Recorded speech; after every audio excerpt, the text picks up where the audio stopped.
Shalom, saya Tian, mau mengajak jemaat merenungkan firman Tuhan hari ini. Tema hari ini, transparansi. Bacaan 2 Korintus 3 ayat 18. Dan kita semua mencerminkan kemuliaan Tuhan dengan muka yang tidak berselubung. Kita sedang diubah menjadi serupa dengan gambarnya.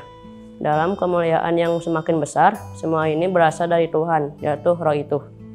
Kehidupan sebagai orang Kristen seharusnya mencerminkan transparansi di hadapan Tuhan dan sesama.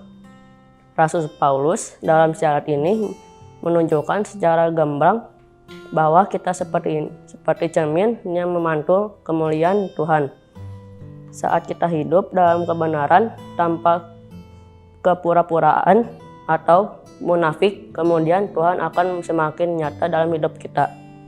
Namun kenyataannya seringkali kita menutupi kelemahan kita dengan selubung. Kita ingin tampak kuat, suci, atau sempurna di mata orang lain. Padahal di dalam hati masih ada kekhawatiran, ketakutan, atau bahkan dosa yang belum kita akui. Tuhan tidak menghendaki kita hidup dalam kebohongan, tetapi mengundang kita untuk datang kepadanya dengan hati yang jujur dan berserah. Transparansi bukan berarti kita membuka semua hal kepada semua orang, tetapi memiliki hati yang bersih dan tidak munafik di hadapan Tuhan dan sesama. Ini juga berarti kita berani mengakui kelemahan kita, pertumbuhan dalam kasih karunia, dan membiarkan Tuhan mengubah kita hari demi hari.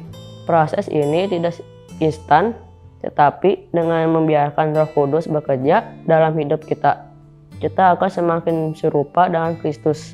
Semakin kita jujur dalam hubungan kita dengan Tuhan dan orang lain, semakin nyata pula perubahan yang terjadi dalam hidup kita. Hidup yang transparan membuat kita mengalami pertumbuhan rohani yang sejati dan mencerminkan kasih Tuhan kepada dunia. Mari renungkan. 1. Apakah saya hidup dengan hati yang terbuka di dalam Tuhan, atau masih ada hal yang saya sembunyikan darinya? 2. Dalam hubungan dengan sesama, apakah saya berani bersikap jujur, atau masih sering berpura-pura? 3. Bagaimana saya dapat semakin mencerminkan kemuliaan Tuhan dalam hidup sehari-hari? 4.